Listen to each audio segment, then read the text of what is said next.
My name is Theresa, 58 years old, and I've dedicated my life to building stellar innovations from the ground up. For 30 years, this company was my pride and joy. That is until my son Marcus's wife Audrey became our new CEO. I never thought the conference room where I closed million-dollar deals would be where my career ended. If you're watching this video, let me know where you're tuning in from. Hit that like and subscribe button while I tell you how my own daughter-in-law fired me and what happened next.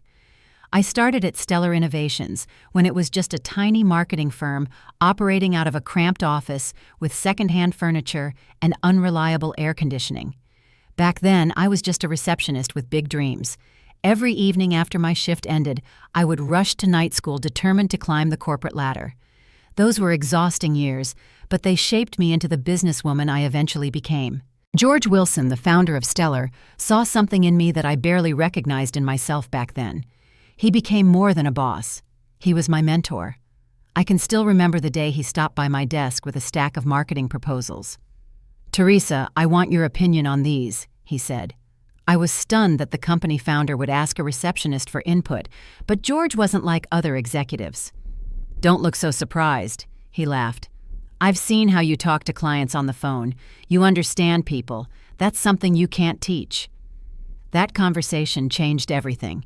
Within 6 months, George had moved me into the marketing department, and I threw myself into learning everything I could. While other young professionals were enjoying their weekends, I was studying industry trends, analyzing competitor strategies, and developing my own unique approach to connecting with consumers. My first major breakthrough came when we were about to lose Bradford Electronics, a client that represented 20% of our revenue. Their new product line was failing, and they were ready to blame their marketing team, which meant us. I stayed up 3 nights straight researching their target demographic and developing a completely new campaign approach. The Bradford campaign was revolutionary for its time. Instead of focusing on product features, we created emotional connections with consumers through storytelling. Sales increased by 65% in the first quarter after launch. That campaign put both Bradford and Stellar Innovations on the map. As the company grew, so did my responsibilities. Each success led to another opportunity, another challenge to overcome. But success came with sacrifices. My marriage didn't survive my dedication to Stellar. Tom, my ex-husband, used to say he felt like he was married to my job, not me. When we divorced, Marcus was only 10 years old. Single parenthood and a demanding career meant I had to make difficult choices. I missed school plays and baseball games. I took conference calls during family dinners. But I always made sure Marcus understood why I worked so hard. I wanted to build something meaningful, something that would provide security for us both. Marcus grew up around the business. As a teenager, he would visit the office after school doing homework in empty conference rooms or chatting with employees. Everyone adored him. He was bright, curious, and surprisingly business savvy for his age. I remember how proud I felt when I overheard him giving genuinely helpful marketing suggestions to one of our junior associates. "You should have been there, Mom," the associate told me later. "Your son understood the problem immediately and came up with a solution we hadn't even considered." I encouraged Marcus to pursue a business degree, hoping that one day he might want to join the company. When he got accepted to Wharton, I felt my heart might burst with pride. Though I couldn't give him a conventional childhood with 2 present parents, I had shown him the value of determination and hard work. By the time Marcus went to college, I had risen to become marketing executive, overseeing all client campaigns and managing a team of 30 talented professionals. The company had grown from that tiny office to occupying 3 floors in a downtown high-rise. Our client list included Fortune 500 companies and exciting startups alike. What made Stellar special wasn't just our success, but the culture we built. George and I agreed from the beginning that we wanted a workplace that felt like family. We celebrated birthdays and work anniversaries. We supported employees through personal crises and cheered their successes. Loyalty and integrity weren't just buzzwords in our mission statement. They were principles we lived by every day. Little did I know that the family atmosphere I had helped cultivate would eventually be used against me by someone who understood neither loyalty nor integrity. I met Audrey at Marcus's MBA graduation ceremony. She was standing next to him in her own graduation robe, her arm linked through his. Marcus beamed as he introduced us. "Mom, this is Audrey Chen. We had most of our classes together. She's brilliant." Audrey smiled and extended her hand. "Marcus has told me so much about you, Mrs. Wilson. It's an honor to meet the woman who built Stellar Innovations into what it is today." I was immediately impressed by her poise and articulateness. She maintained steady eye contact, asked thoughtful questions about the business, and seemed genuinely interested in my experiences as a woman in corporate leadership. I remember thinking how perfect she seemed for my ambitious son. "We should have dinner soon," I suggested. "I'd love to hear more about your plans after graduation." Over the next few weeks, I made several attempts to welcome Audrey into our lives. I invited them to my home for Sunday dinners, sent thoughtful gifts to her new apartment, and even offered to introduce her to some of my industry contacts. Marcus seemed delighted by my efforts. "Thanks for being so supportive, Mom," he said during one of our private moments. "It means a lot to me that you two get along." Looking back, there were warning signs I should have recognized. During those Sunday dinners, I noticed how Audrey would subtly steer conversations towards Stellar Innovations, asking detailed questions about our financial structure, board composition, and future expansion plans. At the time, I attributed her curiosity to professional interest, even admiring her business acumen. When Audrey suggested we invite George Wilson to one of our dinners, I thought nothing of it. George had always been like family, and I was happy to include him. Throughout that evening, Audrey charmed George with her insights on emerging marketing technologies and changing consumer behaviors. "You should come by the office sometime," George told her. "We could use fresh perspectives like yours." The courtship between Marcus and Audrey progressed with surprising speed. Within 6 months of graduation, they announced their engagement. The wedding was planned for just 3 months later, an unusually short engagement that raised a few eyebrows among family friends. "Don't you think they're rushing things?" my sister Barbara asked me at the engagement party. "When you know," I replied, echoing Marcus's explanation to me. But a small voice of concern had begun whispering in the back of my mind. The wedding was an elegant but intimate affair at an exclusive country club. I couldn't help noticing that Audrey had invited several Stellar executives and board members, people she had met only briefly at company functions I had brought her to. Throughout the reception, she moved between these corporate guests with the strategic precision of a chess player, leaving Marcus to entertain family and friends. After the honeymoon, Audrey's presence at company social events became increasingly common. She had taken a position with a management consulting firm, but somehow always found time to attend Stellar's functions. She positioned herself as my supportive daughter-in-law, always complimenting my accomplishments publicly while asking increasingly probing questions about company operations privately. Marcus's devotion to Audrey was absolute. Any subtle concerns I raised were met with immediate defense. "She's just trying to understand your world, Mom. Why are you being so suspicious?" My unease grew when George Wilson announced his retirement somewhat abruptly. At 65, he was still energetic and engaged in the business. The announcement came just days after a private dinner at his home that included Marcus and Audrey. Rumors began circulating about board restructuring and potential leadership changes. Several longtime executives were suddenly taking early retirement or accepting positions with other companies. When I asked George about these changes, he seemed uncharacteristically evasive. "Times change, Theresa. The company needs to evolve." I should have pressed harder, asked more questions, connected more dots. But I was still operating under the assumption that loyalty and decades of service would count for something. I was wrong. The first clear sign of trouble came when I discovered I hadn't been invited to 3 consecutive board meetings. As marketing executive, I had always participated in strategic planning sessions. When I mentioned the oversight to our administrative director, Janet, she looked uncomfortable. "I thought you knew. The meetings were called by Audrey. She said you were busy with the Henderson campaign." Audrey at board meetings, I was confused and concerned. She had no official position at Stellar Innovations. When I questioned Marcus, he explained that Audrey had been brought on as a consultant to help with strategic planning. "It's just temporary, Mom. The board wanted some outside perspective on modernization efforts." Within weeks of that conversation, Audrey's consulting role mysteriously transformed into a newly created position, Director of Strategic Initiatives. Her office was on the executive floor just down the hall from mine. I tried to maintain a positive outlook, suggesting we have lunch to discuss how our departments could collaborate. Audrey always had a reason to reschedule. Meanwhile, she was holding meetings with my team members without my knowledge. Then came the bombshell.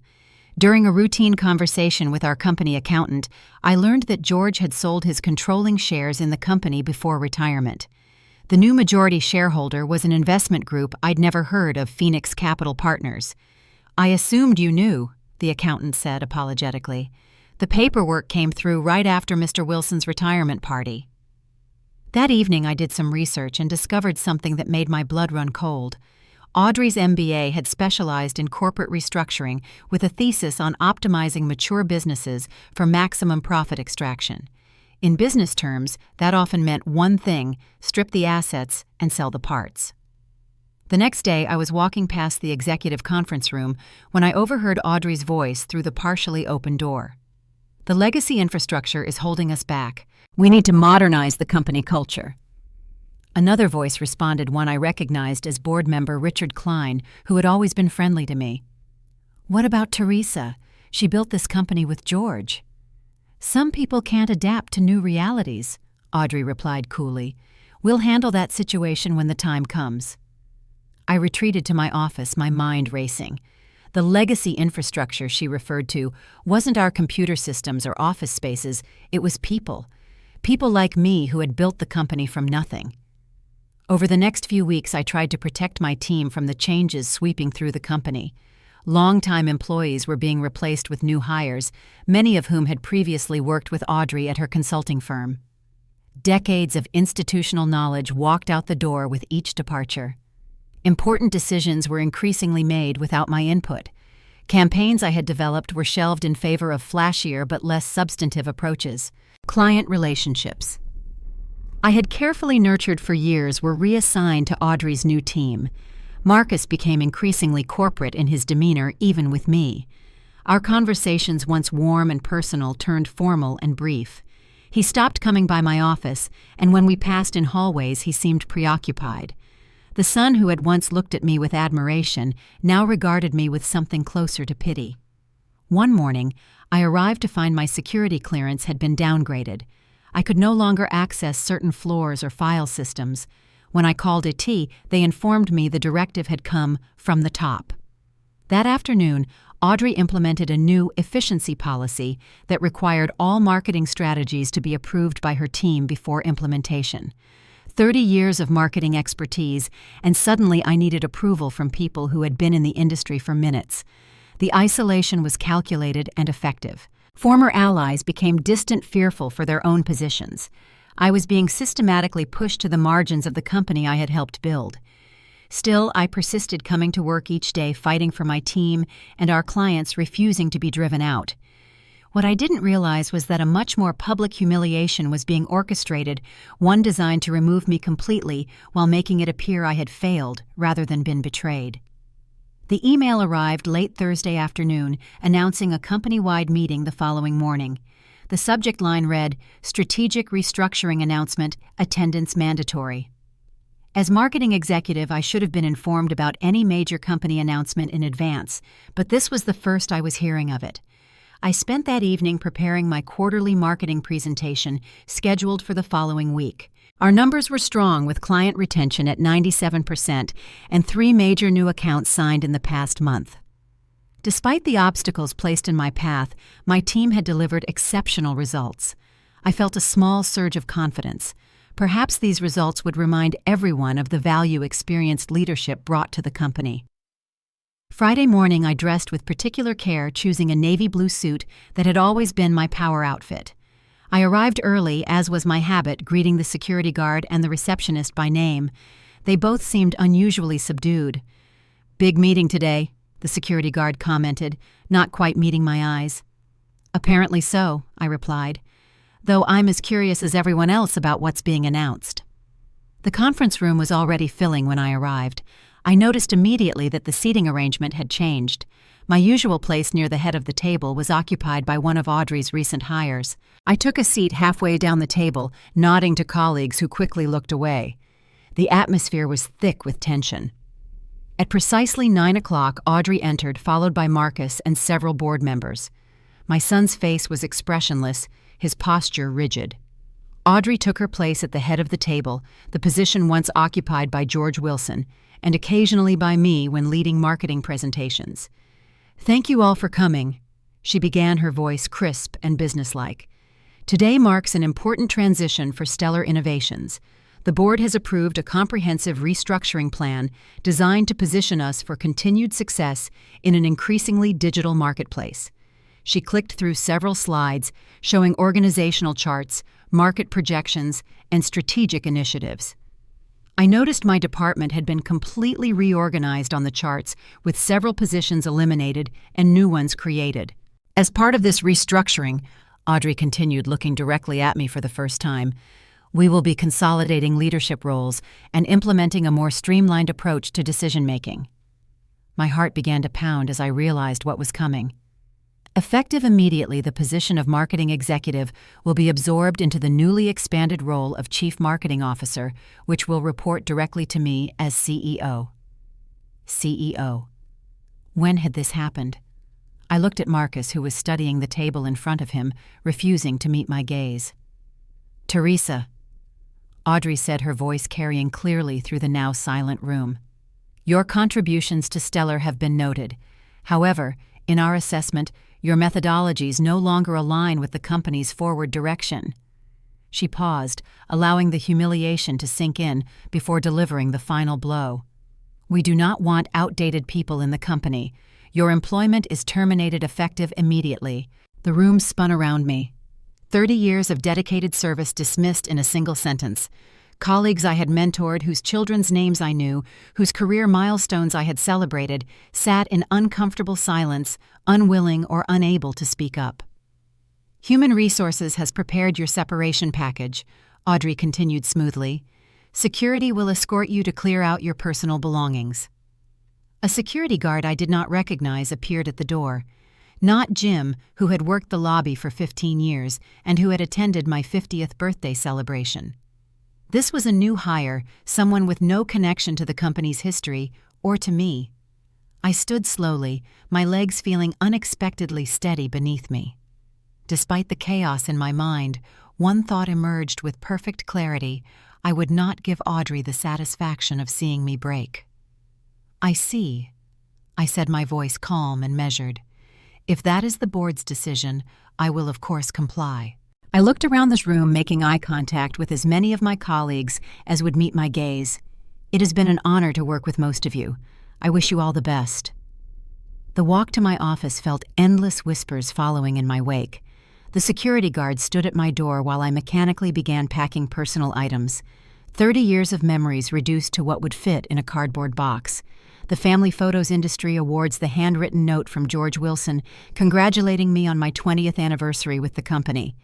People walked past my office, some averting their eyes, a few offering sympathetic glances, but moving quickly past.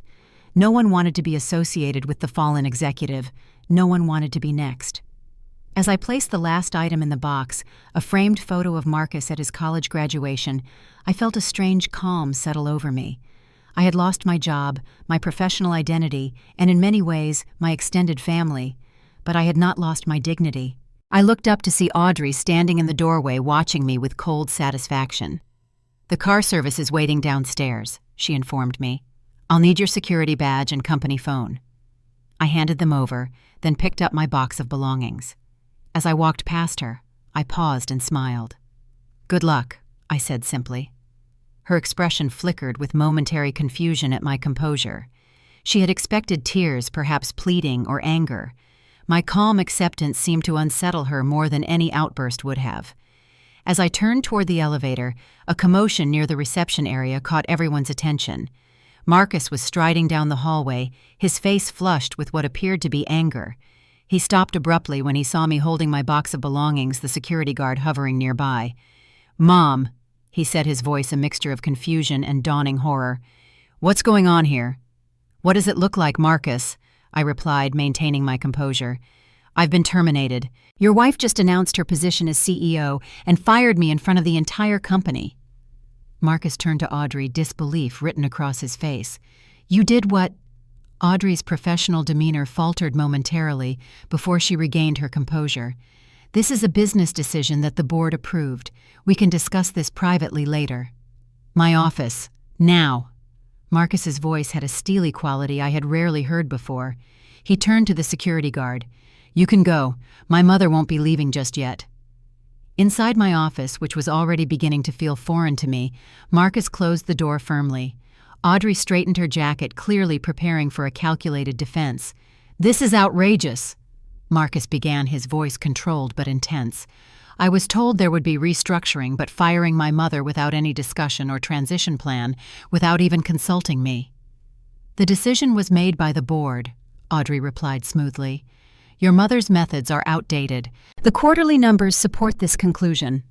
That's interesting, I interjected, opening my laptop, which had not yet been disconnected from the company network. Because I have the actual quarterly numbers right here. I turned the screen toward them, showing the marketing department's results. Client retention at 97%, 3 major new accounts. Revenue up 22% year over year under my leadership. Marcus studied the figures, then looked at Audrey. These don't match the numbers you showed me last night. There are different ways to interpret data, Audrey began, but Marcus cut her off. Where's the Henderson account on this report? And the Westfield Group? They represent nearly $12 million in annual revenue. We've reclassified some accounts for reporting purposes, Audrey explained, her confidence beginning to waver slightly. Marcus's expression darkened. Show me the full financial records, now. Those are confidential board materials, Audrey protested. I'm on the board, Marcus reminded her, and I want to see them now. While Marcus was confronting Audrey, I noticed my email was still accessible. Acting on instinct, I quickly searched for communications between Audrey and external contacts. What I found confirmed my worst suspicions. Marcus, I said quietly, turning my laptop toward him again. You should see these. The emails detailed Audrey's communications with several investment firms specializing in corporate acquisitions. She had been systematically preparing Stellar Innovations for sale planning to strip its valuable client contracts, intellectual property, and talent before selling off the remnants. One email particularly stood out, sent to a contact named Victor at Platinum Acquisitions. Once we've removed the legacy obstacles and realigned the leadership structure, we can proceed with the asset distribution plan we discussed. Estimated timeline 6 months from my appointment as CEO. Marcus read through the emails, his expression growing increasingly grim. How long has this been happening? He asked, his voice barely above a whisper. Based on these timestamps since before your wedding, I replied gently. The color drained from Marcus's face as the full implications became clear. He turned to Audrey, who was now frantically texting on her phone. Stop that, he ordered, taking her phone. Who are you contacting? My attorney, she admitted, dropping all pretense. This invasion of privacy is grounds for legal action. Marcus laughed, but there was no humor in it. Privacy. You've been plotting to dismantle my mother's company and steal its assets. That's not a privacy issue, that's corporate fraud. While they argued, I continued searching through files, discovering more evidence of Audrey's scheme. She had been systematically replacing experienced staff with underqualified but cheaper employees, many of whom were temporary placements through an agency she had connections with. I also found evidence that financial records had been manipulated to make certain departments, particularly mine, appear less profitable than they actually were. This provided the justification for the terminations and restructuring that would facilitate the eventual sale. Did you ever care about me at all? Marcus finally asked Audrey, his voice heavy with the weight of betrayal. Or was I just your access point to Stellar? Audrey's mask finally slipped completely. Don't be naive, Marcus. This is business. Your mother built a valuable company but lacked the vision to maximize its potential. I saw an opportunity and took it. That opportunity wasn't yours to take, he replied coldly, and you've made one critical miscalculation. He picked up the phone on my desk and dialed a number. Janet, please call an emergency board meeting for noon today. Yes, full board attendance is mandatory, and contact legal immediately. After hanging up, he turned to me. Mom, I need you to gather any additional evidence you can find in the next hour. To Audrey, he said simply, wait in the conference room. Security will ensure you stay there. As Audrey was escorted out, I looked questioningly at my son. "Marcus, what's happening? How can you call a board meeting?" Marcus's expression softened as he looked at me. "Mom, there's something I never told you.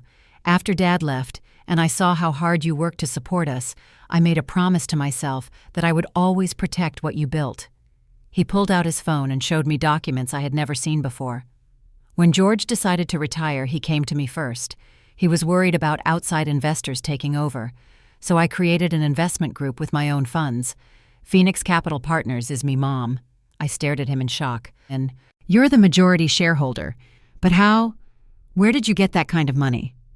"Remember that app I developed in college, the one you encouraged me to patent?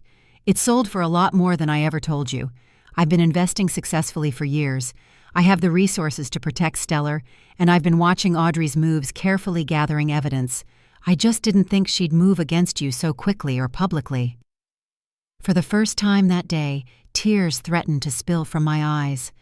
My son had secretly been protecting my legacy all along. "Why didn't you tell me?" I asked. "I wanted to be sure before I made accusations against my own wife," he admitted. "I needed irrefutable proof, and now, thanks to her overconfidence, we have it." The emergency board meeting was unlike any I had attended in my 30 years at Stellar Innovations. Every member was present, including several who had appeared to support Audrey's vision. Now faced with evidence of fraud and corporate malfeasance, they sat in uncomfortable silence. Marcus stood at the head of the table, projecting documentation onto the large screen. "As you can see, there has been a systematic effort to devalue certain company assets while preparing others for sale to specific outside entities, all without proper board disclosure or approval." Richard Klein, one of the longest-serving board members, shook his head in disbelief. "If even half of this is accurate, we're looking at serious violations of corporate governance." "It's all accurate," Marcus confirmed. "And as the majority shareholder of Stellar Innovations, I am calling for an immediate vote to remove Audrey Chen Wilson from her position as CEO and from the board pending full investigation." Audrey, seated at the far end of the table, finally spoke up. "This is a witch hunt based on personal grievances. The restructuring plan was sound business strategy designed to maximize shareholder value." "Maximizing value for which shareholders?" Marcus countered. "The documentation clearly shows your intent to extract value for yourself and your outside partners at the expense of legitimate shareholders and the company's long-term health." The vote was swift and unanimous. Audrey was removed from her position, effective immediately. Her access to company systems terminated, and security was instructed to escort her from the building. As she was led out, Audrey maintained her composure, but shot me a look of pure venom. I returned her gaze steadily, neither gloating nor cowering. In that moment, I felt nothing but relief that the company I loved was no longer in her hands. After Audrey's departure, Marcus addressed the remaining board members. "We need to assess the damage and begin repairs immediately. I propose a temporary leadership structure while we conduct a thorough review." He turned to me. "Theresa Wilson, would you be willing to serve as acting CEO while we stabilize operations?" Several board members nodded in agreement. Richard Klein spoke up. "I think that's an excellent suggestion. Theresa knows this company better than anyone." For a moment, I was speechless. After the humiliation of the morning, to be offered the top position felt surreal. But as I looked at the expectant faces around the table, I realized this wasn't about vindication or even justice. It was about responsibility to the company and people I had helped build. "I would be honored," I replied, "but I think a partnership approach would serve us better." I looked at Marcus. "I propose that Marcus and I work together as co-CEOs during this transition period. His financial acumen combined with my institutional knowledge and client relationships would provide the stability we need." The board approved the arrangement immediately. As the meeting adjourned, employees began gathering outside the conference room, rumors of the morning's dramatic events having spread throughout the building. Marcus addressed them briefly, announcing the leadership changes and assuring everyone that no further terminations would occur without proper review. The relief in the room was palpable. Several people approached me with hugs and words of support. Janet, who had witnessed my humiliation that morning, had tears in her eyes. "I'm so sorry I couldn't warn you. We were all threatened with immediate termination if we leaked any information." "It's not your fault," I assured her. but we have work to do now to rebuild trust. Over the following weeks, Marcus and I worked tirelessly to assess the damage Audrey had caused. We discovered that several valuable employees had been terminated on false pretenses. We contacted them immediately, offering reinstatement with appropriate compensation for the disruption. A team of forensic accountants uncovered the full extent of the financial manipulation. Several contracts had been renegotiated to facilitate quick extraction of value at the expense of long-term client relationships. We reached out to each affected client personally, explaining the situation and committing to making things right. One evening, as Marcus and I worked late reviewing documents, he suddenly put down his pen and looked at me. "I'm sorry, Mom. I should have seen through her sooner." I reached across the desk and took his hand. "You saw through her when it mattered most. That's what counts." "I suspected something wasn't right for a while," he admitted. Some of her questions about the company structure seemed too calculated, but I kept telling myself I was being paranoid. She was my wife. I wanted to believe the best. "That's what good people do," I told him. "They expect good from others. That's not a weakness, Marcus. It's a strength even when it hurts us sometimes." He nodded slowly. "I've filed for divorce. The lawyers say with the evidence of her corporate activities, the proceedings should be straightforward." I felt a mixture of sadness and relief for my son. "I'm sorry your marriage ended this way, but I'm proud of how you've handled everything." Marcus smiled ruefully. "I learned from the best. You always taught me that integrity matters more than success. Turns out you can have both if you're patient enough." 6 months after what employees now referred to simply as the incident, Stellar Innovations had not just stabilized, but was thriving under our joint leadership. Marcus and I had settled into a comfortable rhythm, each focusing on our areas of strength while collaborating on major decisions. The company culture had been transformed. The fear and uncertainty of Audrey's brief tenure had been replaced by renewed commitment to the values that had made Stellar successful in the first place: integrity, innovation, and genuine care for both employees and clients. One of my proudest accomplishments was the creation of a formal mentorship program. I now spent part of each week working with younger employees, sharing knowledge gained over decades in the business. These sessions became so popular that we had to create a rotation system to accommodate everyone interested. "The wisdom you share is invaluable," one young marketing associate told me after a particularly intensive strategy session. "My previous company had no one with your experience willing to teach others." Marcus and I implemented what we called our hybrid approach to company operations. We respected traditions and methodologies that had proven successful over time, while embracing innovative technologies and approaches that genuinely improved our work. This wasn't about being cutting edge for its own sake, but about thoughtful evolution that served both our clients and our team. On a personal level, processing the betrayal took time. There were nights I woke up replaying the public humiliation in my mind, or questioning how I could have been so blind to Audrey's true nature.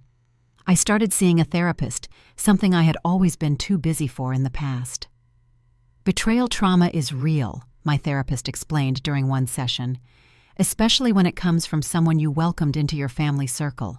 Give yourself permission to feel angry and hurt." The legal aftermath of Audrey's actions continued to unfold. She faced several civil suits and potential criminal charges related to corporate fraud. Marcus handled most of these matters, shielding me from the details when possible. Rebuilding trust within the company required consistent effort and transparency.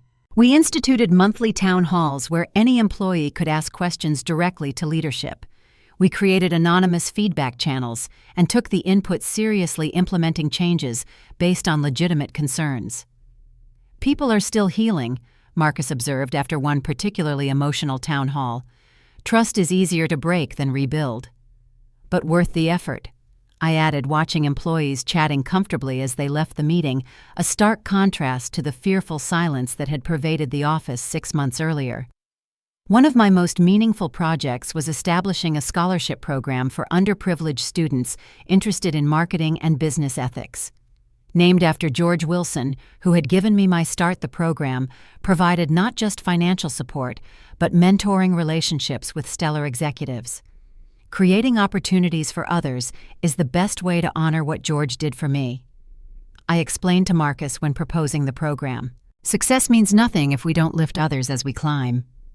Marcus himself was healing in his own way. The divorce proceedings had been finalized quickly thanks to the overwhelming evidence of Audrey's misconduct. Recently, he had begun dating again, seeing a kind veterinarian he met while adopting a rescue dog. She had no connection to the business world and seemed genuinely delighted by Marcus's passion for his work and his family. She asked about you for a full 20 minutes before talking about herself, Marcus told me after their third date. That's how I knew she might be special. Under our authentic leadership, Stellar Innovations reached new heights. We secured several major accounts that had previously seemed beyond our reach. Our employee retention rate was at an all-time high, and industry publications began featuring our unique approach to balancing tradition and innovation. One evening, as we celebrated landing a particularly prestigious account, I found a quiet moment to reflect on the journey of the past year. The pain of betrayal had transformed into something unexpected growth. I had discovered strengths I never knew I possessed and built deeper connections with colleagues who stood by me during the crisis. Most precious of all was my renewed relationship with Marcus. Working together had allowed me to see him not just as my son, but as a capable, principled man with wisdom beyond his years. "Penny for your thoughts," Marcus asked, joining me on the office balcony where I had stepped out for a moment of quiet reflection. "I was just thinking about how sometimes we have to lose something to gain something greater," I replied. "If Audrey hadn't tried to push me out, we might never have discovered how well we work together." Marcus nodded thoughtfully. "I've been thinking about something you told me when I was a kid. Remember when my bike got stolen?" I smiled at the memory. "You were devastated. You told me that bad things happen to everyone, but we get to decide what those bad things mean to us. They can make us bitter, or they can make us better." "Sounds like pretty good advice." I chuckled. "The best," Marcus agreed. "And you've lived it. You could have retired after everything that happened, and no one would have blamed you. Instead, you stayed and helped rebuild something even stronger." As we stood together looking out at the city lights, I felt a deep sense of peace. The company I loved had survived because it had never really been about the business itself, but about the people who built it and the values we stood for. True leadership, I had learned, isn't about power or position. It's about service to something larger than yourself. It's about creating spaces where others can thrive. Sometimes the most valuable lessons come wrapped in the most painful packages. Have you ever experienced betrayal in your workplace? How did you handle it? I would love to hear your stories in the comments below. If this story resonated with you, please hit that like button and subscribe to my channel for more stories of resilience and triumph. Share this video with someone who might need encouragement after facing workplace challenges. Thank you for listening to my journey, and remember, sometimes when one door closes, a better one opens often with the help of people who truly care about you.